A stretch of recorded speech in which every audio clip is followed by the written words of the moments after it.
가지 극단으로부터 균형을 잡지 못하면 반드시 어려움을 겪게 되고 파산을 하게 됩니다. 그래서 신비한 측면을 강조하다 보면 신앙이 결국은 체험 위주로 가게 되어 있고 말씀을 주목해 보지 않게 되어 있습니다. 그래서 그 당시 이제 고린도 교회의 형편이 저희와 매우 유사했었는데 매우 타락한 환경 가운데 세워진 교회였었고 또 영지주의라고 하는 그와 같은 이단이 활개를 치고 있었고 그 다음에 은사가 지나치게 과장되고 또 이렇게 합당치 않게 사용되었던 것이 바로 고린도 교회였습니다. 그래서 고린도 교회는 그들이 지나치게 자기의 은사를 이렇게 드러내어 가지고 예언이라든지 방언이라든지 이런 것들이 굉장히 이렇게 드러나고 앞선 신앙인 것처럼 이렇게 알려졌던 교회였습니다. 말하자면 이런 방언이라고 하는 것이 그렇지요. 방언도 생각해 보면 계시, 다시 말하면 성경이 완성이 되어가는 어떤 그런 과정 속에서 기적이 필요했습니다. 이것이 하나님으로부터 온 말씀이라는 걸 보여주기 위해서 말씀을 하는 사람이 기적을 행사했고 그 기적을 바라보고 이분이 하나님께로부터 온 말씀을 하는 거구나라고 이해를 했습니다. 그렇기 때문에 기적이 필요했었는데 성경이 완성이 되어가는 과정 속에서는 기적이 점점 사라지게 됩니다. 그런데 여전히 방언을 하고 또 예언을 하는 사람이 있었습니다. 성경에서 여러분들이 오해하기 쉬운 것이 있는데 예언이라 이렇게 말하면 미리 예자를 써가지고 미리 예자 말씀 원자 해가지고 장래일을 말하는 것을 우리가 예언이라 생각합니다. 그것은 구약시대 신명기 18장에 볼 것 같으면 선지자들이 앞에 있는 일을 짧은 것을 예언을 해가지고 이 사람이 하나님으로부터 온 말씀하시는 분이다라는 것을 알아먹게 하기 위해서 이 예언자를 보냈습니다. 그럼 그 예언을 듣고 예언이 성취가 되면 이 선지자로 인정해 줬죠. 이런 의미에서 예자는 미리 예자를 말합니다. 그런데 신약 성경에 나온 예언들은 하나같이 그 예자를 쓰지 않습니다. 중국어 성경이 명료한데 아주 한자 성경은 그건 참여하다 할 때 예자를 씁니다. 그건 무슨 뜻이냐면 방언을 말고 예언을 하거라 이렇게 말할 때 예언이라고 하는 말은 무슨 뜻이냐면 하나님의 이제 완성되고 기록된 말씀들이 이제 주어졌을 때 그 말씀을 오늘 이 현상, 이 상황에 꼭 맞게 하나님으로부터 하나님이면 이렇게 말씀하실 것이라고 말씀을 잘 풀어서 해석을 하는 사람들을 말하는 것이었습니다. 그래서 더 이상의 계시는 끝이 났고 성령의 조명을 따라서 말씀의 의미를 딱 밝혀서 지금 우리에게 맞게 말해주는 사람을 예언한다 이렇게 말하는 것이었어요. 근데 신약시대 때 와가지고도 고린도 교회에서는 이 예언을 함부로 사용해서 미리 하는 예언들을 쓰기 시작했고 방언이라고도 그렇습니다. 성령이 강림하실 때 최초로 강림하실 때 방언을 했습니다. 그 목적은 각국에서 각처에서 모여있는 유대인들이 이 성령이 강림을 하니까 각 나라의 말로 이렇게 말을 하는 것을 하나님을 높이고 하나님의 놀라운 이 역사를 들으면서 그들의 마음속에 어떤 하나님의 놀라운 일을 듣게 되면서 이 기적이다 이렇게 해가지고 그들이 들은 바를 그대로 가지고 자기의 고국으로 돌아가서 그 말을 했겠죠. 그러니까 사람들이 이제 나중에 바울이라든지 전도한 사람들이 돌아다닐 때 복음이 이미 한번 전해진 이제 격이 된 것이죠. 이 이제 전략적인 목적을 가지고 성령께서 이제 방언을 주신 것이었습니다. 방언은 분명하게 언어였지 짓거리는 말이 아니었습니다. 근데 현대 방언이라는 것은 이 언어학자들이 분석을 해보면 이게 무슨 말인지 모르겠어요. 언어로서의 기본적인 구성이 안 되어 있다는 것입니다. 그러니까 그 당시도 헬라 사람들, 그 당시에 타락한 고린도 교회에서 아데미 신이라든지 여신들을 섬기는 이 사제들이 음란한 어떤 종교 의식과 함께 이런 환각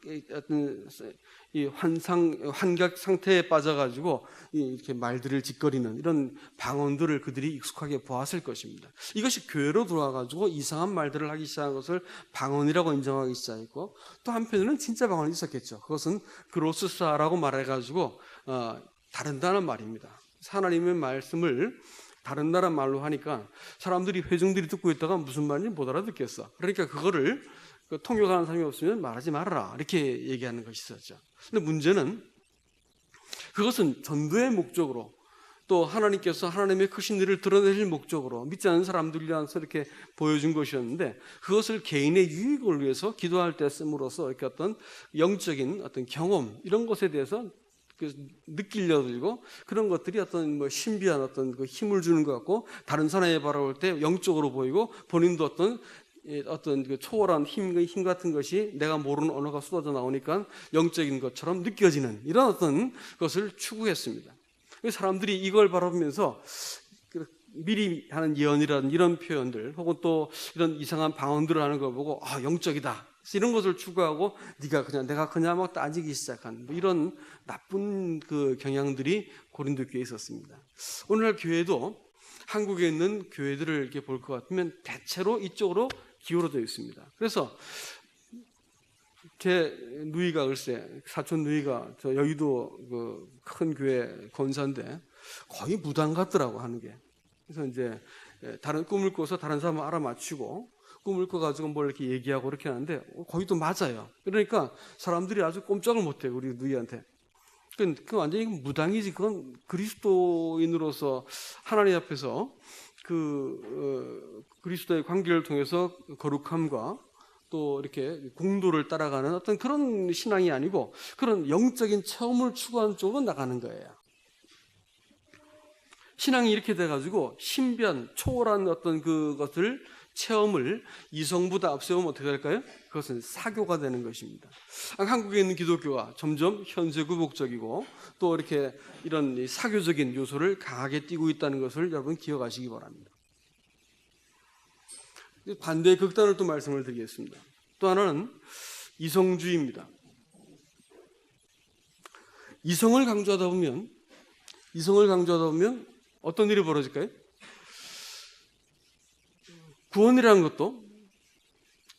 것도 예수 그리스도와의 만남이어야 되는데 자기가 이해하거나 깨달으면 구원이라고 생각하는 이런 그 현상이 생깁니다. 그래서 한국에 들어와 있는 복음주의자들이 그렇게 복음을 가르치죠. 그래서 깨닫고 잘 이해하면 내가 구원받았다. 그래서 그 사람이 그걸 이제 깨달은 바를 쭉 얘기하면 당신 구원받은 거 맞네 이래가지고 받아줍니다. 그러나 그것은 구원이 아니죠. 구원은 그리스도를 만나는 거예요. 그분을 받아들이는 것이고 그분과 관계가 시작된 것이고 그분의 통치 아래 사람이 들어가게 된 것이 그게 구원인데 그리스도를 자기가 이해한 분량대로 받아들이려고 하는 것이에요. 여러분들 제가 한자를 좀 말씀을 드리겠습니다.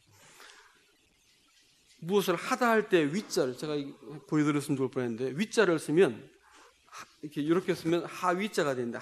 무엇을 하다는 뜻이죠. 거기에 사람인 자가 붙으면 거짓위가 됩니다. 이 보일 시자 옆에 양양자가 붙으면 상스럽다 할 때 상자가 됩니다. 그런데 거기에 양양자 밑에 옆에 사람인 자가 붙으면 뭔지 아세요?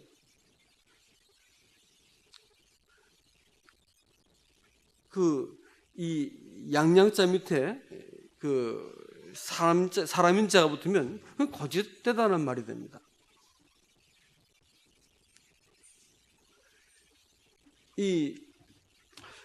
오늘 신앙이 그리스도를 참고하고 이해하고 그것을 내가 오늘 살아가는 것의 힘으로 삼겠다 그러면 그것은 거짓된 신앙인 거예요. 양 밑에 내가 들어가면 복종이 되어지고 따르게 되어지면 의로움이 되는 것이지만 양 곁에 설 것 같으면 뭐가 될까요? 거짓되다는 거예요. 한자가 그렇습니다. 올해가 지나기 전에 책이 나오고 책을 지금 거의 다 이제 탈고를 다 했는데 양양자 옆에 사람인자가 붙으면 그건 거짓되다는 말이 됩니다. 여러분 이 신앙이라고 말하는 것은 사람의 이성을 따라 가지고 이성에 근거해서 하나님을 믿는 게 아닙니다. 근데 많은 사람들이 깨닫고 나서 구원을 받았다 그러니까 그때부터는 누가 중요하냐면 내가 중요한 거야. 내가 어떻게 그러면 이 깨달은 신앙을 따라서 이렇게 잘 살 것인가 이렇게 생각합니다. 그렇기 때문에 신앙생활이 더 이상 하나님이 그닥 필요하지가 않습니다. 하나님이 사실은 가만히 따지고 보면 말씀한 거 읽으면서 얘기할까요? 베드로후서 1장을 볼까요? 베드로후서 1장. 얘기하다 보니까 오늘 성경 본문도 있고요. 베드로후서 1장.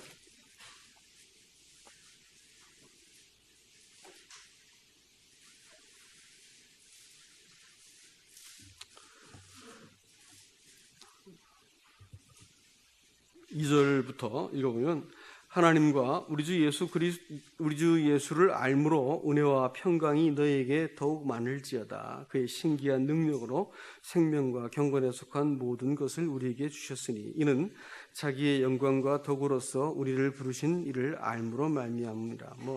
뒤에 쭉 나오는데 이 신기한 능력 이렇게 나왔는데 이것은 어떤 문자적인 그 원래 의미는 신적 능력이라는 뜻입니다.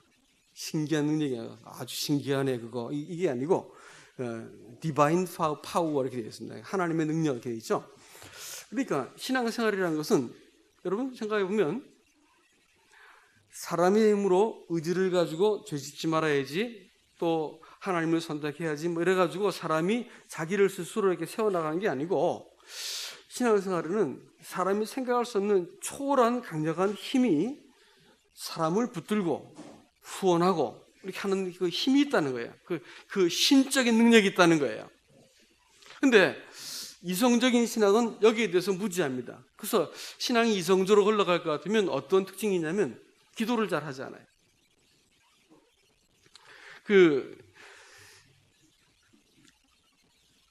눈에 보이는 그 현상을 가지고 그냥 삶을 꾸려나가는 것이고 내가 구원받았고 하나님 자녀 되었으니까 어찌 되겠지 이래가지고 기도도 그냥 그저 요식 행위로 하지 분명한 기도의 제목을 가지고 또 하나님께서 이 기도를 들으실 것이라는 구체적인 기대감을 가지고 기도는 하지 않습니다. 이게 이성적 신앙으로 치우친 사람들이 나타나는 보편적 현상입니다. 여러분들이 어디쯤 있는지 한번 생각해 보시기 바랍니다. 신비주의에 있는 것인가 아니면 이성주의에 있는 것인가. 사실 이성이라는 말도 로마서 12장 2절 말씀에서 뭐라고 되어 있냐면 너희가 드릴 영적인 예배니라 너희 몸을 산제사로 드리라 할 때 영적이라는 말이 이성적인 이런 뜻입니다. 로고스라는 단어이기 때문에 그것은 이성이라는 말로 해석할 수 있는 것입니다. 신앙이 이성적이다 할 때 그것은 사실은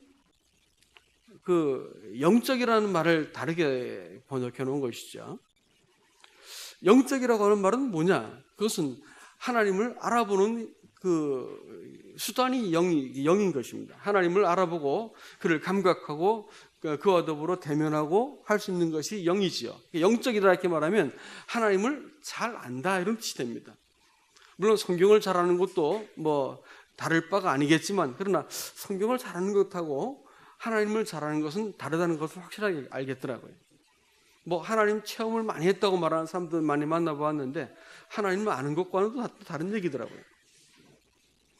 하나님을 안다고 할 것 같으면 이 사람이 비로소 하나님 앞에서 있어야 될 바른 위치를 갖게 되어지고 하나님과 바른 관계를 맺게 되어지는데 하나님을 이성으로 이해를 하고 나면 사람의 태도가 방자해집니다.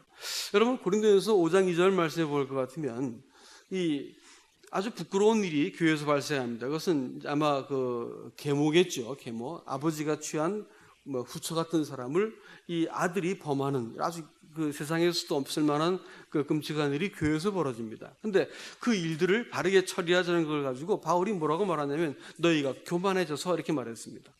그러니까 이런 교회 안에서 현저한 죄가 드러나는데도 불구하고 교회가 그걸 처리하지 않았어요. 처리하지 않은 것을 너희가 게으르다 혹은 너희가 불경건하구나 이렇게 말하지 않았습니다. 교만하다 이렇게 말했어요. 왜 그렇게 했을까요? 그 이유가 있는 것입니다. 그것은 교리적인 잘못된 이해를 지금 지적하고 있는 것이에요. 그것은 이원론의 바탕을 둔 신앙을 지금 지적하고 있습니다. 이원론이라 말하는 것은 그 당시 말로 영주주의라 그노시스트라 이렇게 말하는데 이 그노시즘이라고 하는 것은 뭐냐면 사람의 육체는 기왕 악한 것이기 때문에 죄 짓는 거 어떻게 할 수 없지. 사람이 영이 거룩하고 선하고 육은 악한 것인데 이 영이 사람 육체 가운데 갇혀 있기 때문에 이것은 금욕을 통해서나 깨달음을 통해서 이걸 육체의 감옥을 벗어버리면 안에 있는 새로운 하나님과 방불한 어떤 그 생명이 나타난다 이게. 그래서 이런 과정 속에서 육체가 죄 짓는 거 그걸 어떻게 알 수 없지 이렇게 믿는 것입니다. 이걸 이제 영주주의라고 말하는 거예요. 이것을 가지고 바울은 교만하다 이렇게 말했어요. 반드시 그 문제는 하나님께서 엄격히 다루신다는 것을 강조하고 있습니다. 신앙이 이성주의로 하기 시작할 때 이런 경향을 반드시 띠게 되어 있습니다.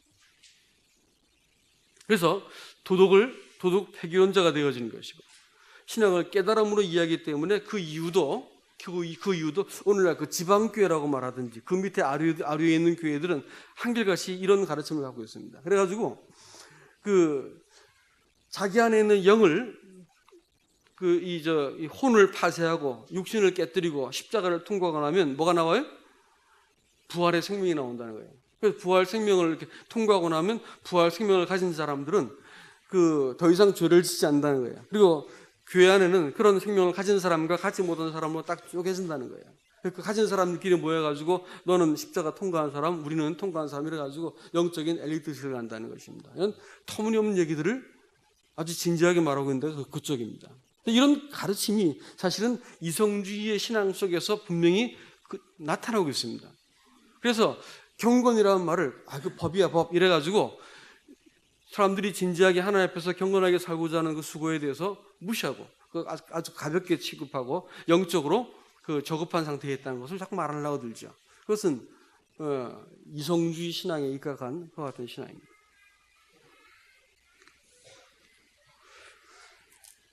여러분 시편 73편 내용을 아시죠?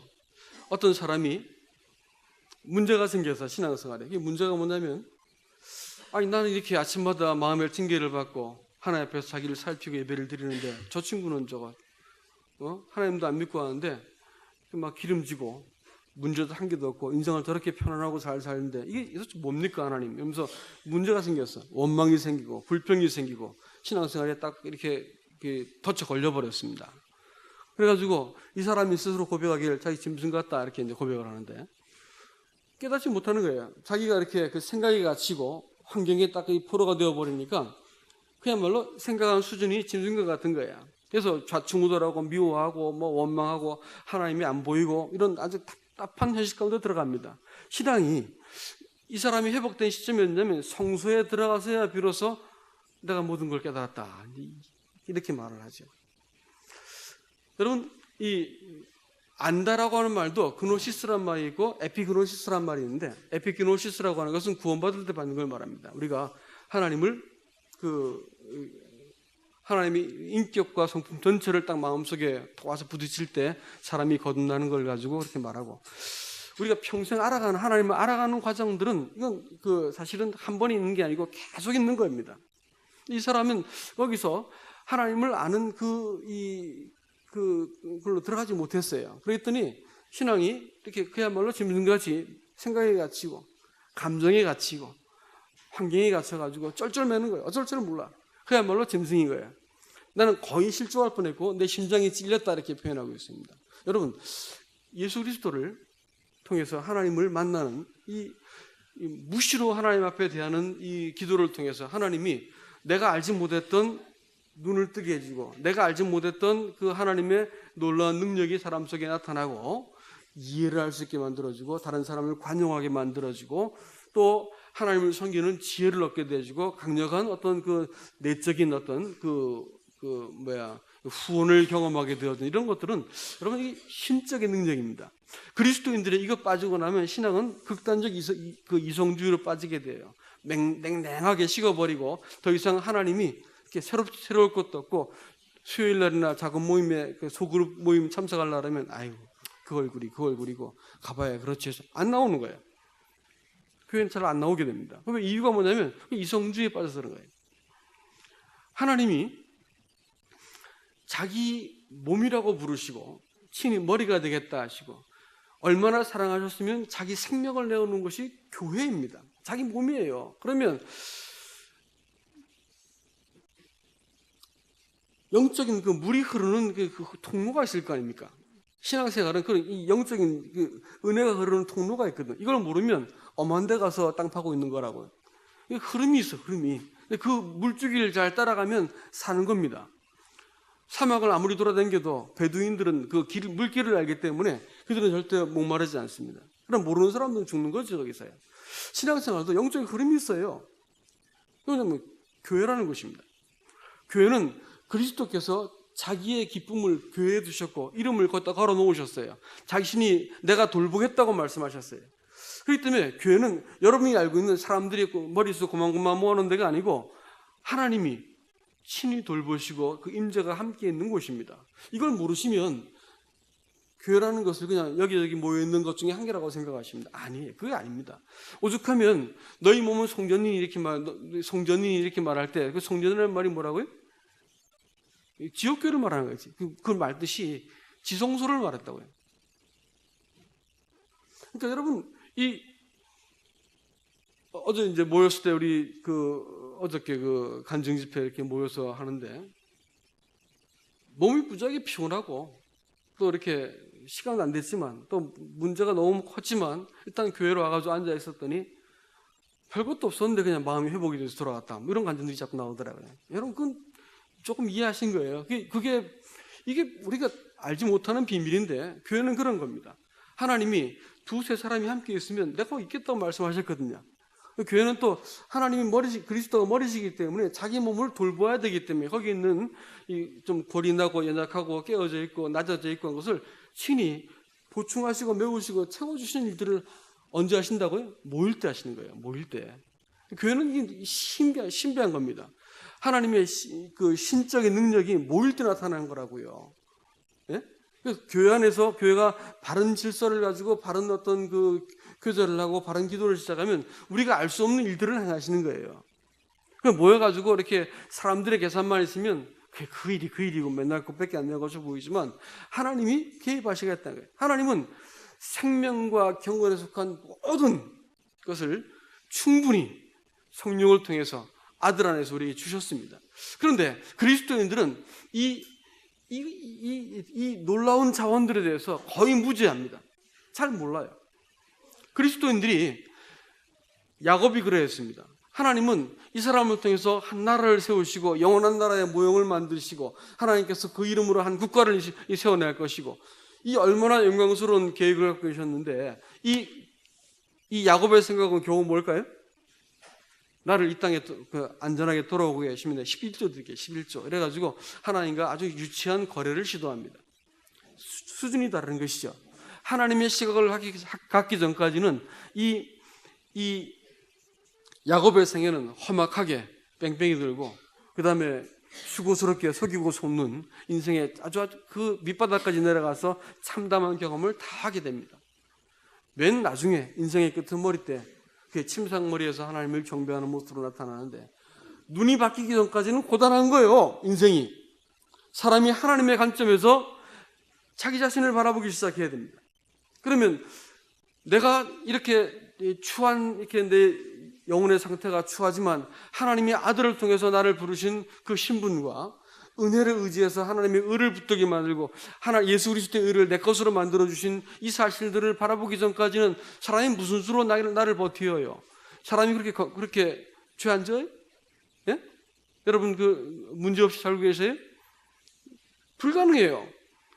그리스도인들이 하나님이 우리에게 아들을 통해서 주시는 그 신분을 계속해서 우리에게 리마인드 시켜주기 전까지는 우리는 무슨 수로 우리가 이 범죄하고 이 아주 추악한 내 속에 있는 이 본성이 나를 오염시키는데 무슨 수로 견뎌요? 무슨 수로?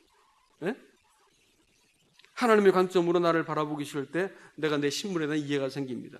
하나님의 관점으로 내 자식과 가족과 또 내 일과 장래와 노후를 바라보게 될 때 안심이 됩니다. 아, 내 하나님 겁니다. 고백이 되어지면서. 여러분 이런 안목을 갖지 못한 채 인생을 살고 할 것 같으면 겨우 이 놀랍고 충분한 생명과 경건에 속한 그 모든 것을 뭐에 쓰고 나면 먹고 사는 것을 위해서 간신히 기도 나부랑이라는 거예요. 기도도 아니고 소위 기도 나부랑이라는 거예요. 그 비싼 걸 가지고 아주 싸구려 용도에 쓰고 있는 거라고. 하나님은 우리를 부르실 때 자기의 형상을 따라 우리를 지으시고 또 우리 입을 열어서 하는 기도를 통해 가지고 하나님 나라를 이루기를 원하셨고, 내가 속한 내 가정과 이 공동체와 이 나라를 바라보면서 하나님께서 내 기도를 통해서 무엇인가를 하고 싶어 하시는 거예요. 근데 평생 그런 기도를 하지 못하고 그저 뭐 주세요 이래가지고 자기 그 욕망을 채우는 것에 기도라는 것은 이 소중한 자원을 헛되이 쓰고 있는 것입니다. 평생 기도를 해도 이 사람 기도 속에 하나님을 나라를 위해서는 아무것도 구한 게 없어. 하나님을 위해서 아무것도 구한 게 없어. 자기를 위해서는 이것저것 구했는데 하나님의 이름 그걸 가지고 하나님 나라와 그분을 위해서 구한 게 없다 이게. 이게 뭘까요? 왜 그 인생이 싸구려라서 그렇습니다.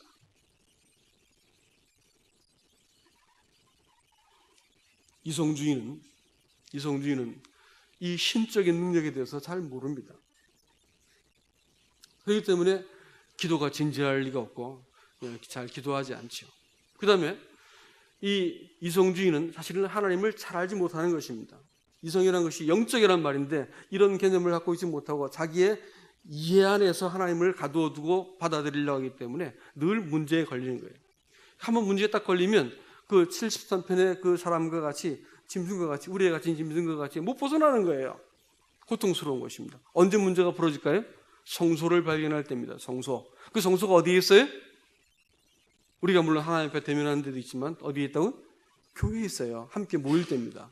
성도가 모여서 기도할 때 아무리 어린 사람이 하나님 교제를 가만히 들어보면 그런 사람이라도 교제를 들어볼 것 같으면 교제 속에 번뜩하고 하나님께서 지금 내 문제를 바라볼 수 있는 통찰력을 주셔요. 예? 이런 거 보지 못하면, 이런 소리 듣지 못하면 신앙생활 무슨 소리가 될까? 예? 교회 나오는 거지 그게 무슨 신앙생활이에요 이게.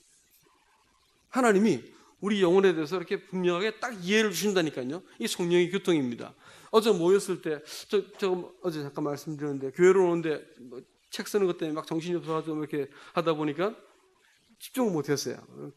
저녁에 이렇게 모이는 그 모임에도 집중을 못하고 그냥 바쁘게 참석했습니다. 오는데 마음속에 기도가 되기를 좀 딴 것 말고 딱 두 가지만, 모든 성도가 참석한 분들이 성령의 교통을 볼 수 있게 해주세요. 딴 기도하지 않고 기도를 집중을 했습니다.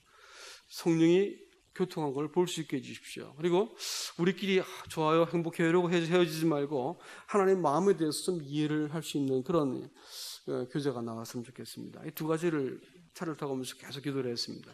근데 처음에는 이렇게 어렵게 풀린 것 같더니 또 뒤에 가서 아주 명료하게 교제가 이렇게 정리가 돼간 걸 보았습니다.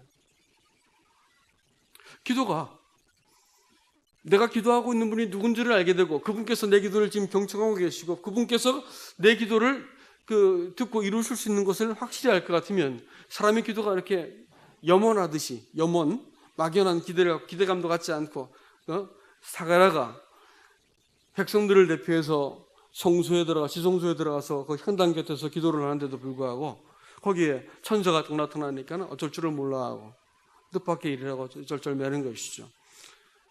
그저 익숙한 채 인생을 살고 익숙한 채 기도를 하고 익숙한 채 이렇게 하나님을 대면하는 습관이 들으니까 기도를 해도 하나님이 거룩한 임재 앞에 뚝 들어가지 못하는 거예요. 그냥 주변을 헐고 나도 이렇게 별 기대가 없는 말들을 이렇게 뱉어내고 기도를 마치죠. 그러나 그분이 지금 내 기도를 듣고 계시고 내가 내 마음에 내가 구하는 기도에 대해서 그분이 이 기도를 통해서 일하기 원하시는 것을 알게 될 때 기도가 진지해지기 시작한 것이에요. 기도의 제목이 뚜렷해지는 것입니다. 기도가 주저리 쓸데없는 소리 중언부언하지 않고 분명한 기도를 하기 시작하는 거예요. 이것저것 해주세요 문제가 아니고 하나님의 마음을 딱 꿰뚫고 하나님께서 원하시는 그 기도를 하게 되는 것입니다. 문제가 있어도 아무리 문제가 복잡하고 기계가 어려워도 전문가가 볼 때 문제가 뭐라는 걸 딱 알고 그걸 딱 고쳐내면 기계가 돌아가는 것이잖아요. 모르면 뭐예요? 다 뜯어붙이고 해도 답이 안 나오는 거예요. 답이 안 나와요. 근데 성도들이 기도를 하기 시작할 때도 뭐 해주세요 이런 게 아니고 문제를 딱 하나님의 관점에서 문제를 바라보기 시작할 때 기도를 뭘 해야 할지를 알 수 있는 거예요. 뭘 해야 할지 알 수 있는 거예요. 그리고 하나님께서 일관되게 선하셔. 이 문제를 가지고 나를 어렵게 하시는 것이 아니고 이 문제를 가지고 마침내 하나님의 선을 이룰 것이라는 신뢰를 가질 때 기대감을 갖고 지금 내 눈앞에서 기도가 지금 이루어지고 있지 않지만 응답이 이루어지고 있지 않지만 하나님께서 반드시 선을 이룰 것입니다라는 기대감을 가지고 내가 기도하기 시작하는 거예요. 이런 사람을 통해서 하나님이 그 신비한 능력을 가지고 이 생명, 구원에 관계된 것이죠. 경건, 우리의 삶에 관계된 것입니다. 이 모든 것을 하나님께서 충분히 채우고 남을 만한 이 자원을 가지고 우리에게 다가오셨는데 그리스도인들은 이걸 잘 모르는 거예요. 이성주의의 폐해입니다.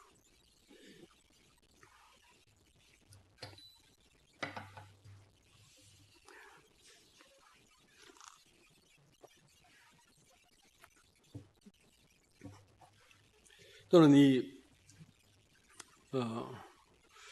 그리스도인들이 신비주의를 따라가면 신앙이 천박해지는 것이고 이성주의를 따라가면 신앙이 냉랭하고 죽어버립니다. 신앙은 사실 2000년 전에 돌아가신 목수를 하나님의 아들로 믿고 내 구세주로 받아들인다는 그게 가장 큰 신비죠. 그게 어떻게 믿어져요? 이게 믿어지거든요. 믿어지면 교회 나와라, 성경 보라 이런 말 할 게 없어. 사람 속에 영혼의 변화가 일어나가지고 성경이 사랑스러워지고 말씀이 보고 싶어지는 거예요. 교회 나가고 싶어지는 거예요. 이런 사람의 이 속에 있는 본질이 바뀌어버리는 거예요. 이런 변화가 사람 속에 생기는 것이기 때문에 이 기적이죠. 그리스도인들이 일상을 살면서 간증이 별로 없다 이렇게 된 것은 뭘까요? 이성주의로 신앙이 치우쳤다는 뜻입니다. 우리가 만나고 있는 일상들을 깊은 눈으로 들어보기 시작할 때 하나님께서 개입하고 계시다는 것을 알게 되어지는 것입니다. 그럴 때 사람이 함부로 행동하지 않고 내가 하나님 앞에서 내 기도가 진지해지고 말씀을 펼쳐도 거기 계신 하나님과 내가 대면하고 말씀을 대하는 거예요. 그러면 말씀이 나를 투영해서 보여주기 시작합니다. 내 자신이 보이고 하나님이 어떤 분인지가 보이기 시작하는 거예요. 여러분 이게 그리스도인들이 정성도로 살아가는 모습입니다. 말씀을 맺고자 합니다. 여러분 골로새서 4장 2절 말씀해 볼 것 같으면 한번 보면서 얘기할까요? 골로새서 4장 2절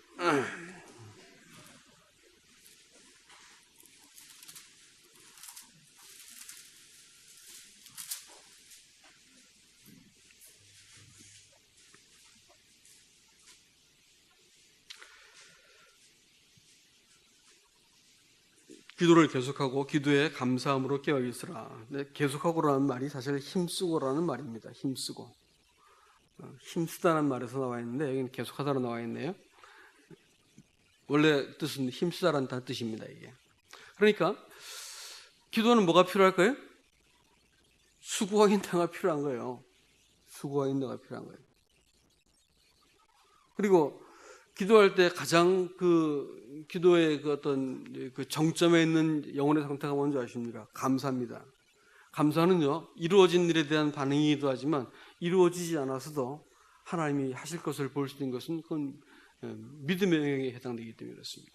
아직 이루어지지 않았지만 하나님께서 이런 상황을 내게 주시고 나로 하여금 기도하게 만드신 이 모든 상황들을 바라볼 때 하나님의 그 선하심이 딱 보이는 거예요. 미리 감사할 수 있습니다. 감사함으로 깨어있으라 이렇게 바울이 우리에게 요청하고 있죠. 기도가 저절로 대충 하고 넘어가도 인생이 될 것이다라고 하는 착각은 하지 않기 바랍니다. 기도는 우리의 수고와 인내를 요구하고 있습니다. 그래서 계속하라, 힘쓰라 이렇게 표현하고 있습니다. 그 다음에 베드로전서 4장 7절로 가겠습니다. 베드로전서 4장 7절.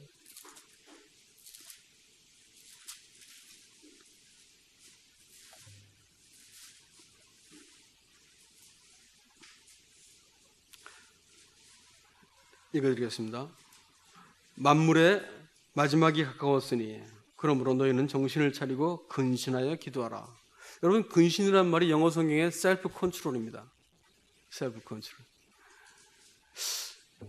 시간을 내고 작정을 하고 의도를 가지고 내 삶을 조정하지 않으면 기도할까 안 할까요? 우리는 기도하지 않고 지나갑니다. 그럼 인생에 어떤 일이 벌어질까요? 별 볼일 없어지는 것입니다. 별 볼일 없어요. 그리고 문제가 생겨도 어떻게? 답이 없어요. 하나님께서 비상한 체계를 돌리셔야 돼요. 왜냐하면 사람을 위기에 몰아넣는 수밖에 없습니다. 위기에 몰아넣으면 하나님의 사람들은 위기가 딱 몰리면 아이고 죽겠다 하다가 하나님을 찾기 시작하죠. 그리고 문제가 아주 정점으로 치달으면 하나님 외에는 이 문제를 해결할 분이 계시지 않다는 걸 깨닫게 만들어 주시죠. 하나님만 의지하게 됩니다. 이런 폭풍이 지나고 나면 내가 의지할 분이 하나님밖에 안 계시구나 이렇게 이해가 되는 것이죠. 이러면서 비로소 이제 마음을 돌이키게 되는 이런 이건 아주 비상체계지 정상적인 상황이 아닙니다. 그리스도인들은 정상적인 상황 속에서 하나님을 내가 작정을 하고 기도하면서 그분 앞에서 내 뚜렷한 기도의 제목을 가지고 구체적인 기도의 제목을 가지고 하나님의 관점에서 문제를 바라보는 이 높은 안목의 기도의 제목을 가져야 됩니다. 나를 위해서는 구하지 않아도 하나님의 나라를 위해서는 큰 것을 구하시라고요. 예? 나를 위해서는 구하지 않아도 하나님께서 아시기 때문에 도울 수 있습니다. 하지만 하나님의 나라를 위해서 구하는 사람은 극히 적기 때문에 하나님의 나라를 위해서 구하시기 바랍니다. 예? 내 인생 이렇게 여러분 평생에 지금보다 젊을 때가 있을 것 같아요? 앞으로 가면 갈수록 늙어가는 수밖에 없습니다. 가장 젊을 때 젊은 것 가지고 하나님께 드리시기 바랍니다. 작정을 하고 기도하시기 바랍니다. 내 인생을 가지고 하나님의 마음속에 마음을 시원케 해드리는 그 기도의 제목을 한번 품어보시기 바랍니다. 기도란 말이 그렇다잖아요. 예? 기도란 말이 하나님을 의미하는 보일 시자 옆에다가 도끼 근자하고 목숨 숫자가 붙어 있어요.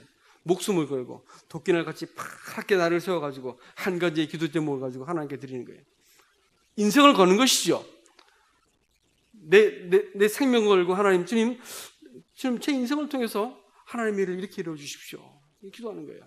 이거 하지 않고 뭐 좋은 대학 가게 해주세요. 가서 뭐 하게? 미팅 하려고? 좋은 직장 구해 가서 뭐 하게? 좋은 직장 들어간 거, 뭐 직장에 들어간 거 봤더니 죽을 고생하더만. 뭐 결혼하게 해주십시오. 결혼하다 보니까 죽을 고생하더라고. 그게 목적이 그게? 그 목적이 아니에요. 그게 목적이 아니에요. 그건 다 과정인 것이고 그거 통해서 뭐 할 건데 답이 나와야 할 거 아니에요. 우리 인생에. 그게 기도예요. 그때부터 기도가 시작된 것이 대학 들어가게 해주세요. 직장 들어가게 해주세요. 결혼하게 해주세요. 목적이 아니라니까 그건. 목적이 아니에요. 그건. 여러분 인생을 가지고 이 땅에 아직까지 살려두시고 우리를 데려가지 않는 이유가 있어요. 어제 간증을 통해서 96세 되신 우리 서모치님이 그야말로 생명이 이렇게 위경까지 가셨다 다시 돌아오셨는데 다시 또 이렇게 오셔서 앉아 계셔. 생명이 하나님 것이라는 걸 뚜렷하게 보여줍니다. 여러분 우리가 태어난 날이 생년 월 일이 존재하고 시간까지 존재하죠. 그렇죠? 그래 안 그래요? 죽는 날이 그렇게 존재할까 안 존재할까? 그거 정해졌어요. 내가 운동 열심히 하면 내가 죽는 날 늘릴 것 같으죠? 그거 사람들 생각입니다. 예? 좋은 음식 먹으면 내가 오래 살 것 같죠? 그것이 여러분 생각이라니까요. 그건 사람 생각이라고. 하나님 편에서 뭘까요? 우리의 죽는 날을 하나님이 우리 연하를 정하셨어. 내가 넘어갈 수 없는 거예요. 하나님이 정한 거예요. 우리가 죽을 연, 월, 일, 시까지 정해놨다니까. 아시겠어요 이건? 우리가 늘리는 게 아니라고 하나님이 정하신 거예요. 왜 그럼 하나님께서 우리 인생을 이렇게 아직까지 데려가지 않을까요? 사명이 남았잖아요. 사명이. 뭔가 해야지. 우리 인생을 가지고. 뭐 할 거예요? 내 인생을 가지고 뭐 할 거냐 말이야. 잘 먹고 잘 살고 그 뒤에 막 늙어서까지 내가 그냥 아무 문제 없이 살다가 막 가시는 거 그게 목적의 인생? 그게 아니야.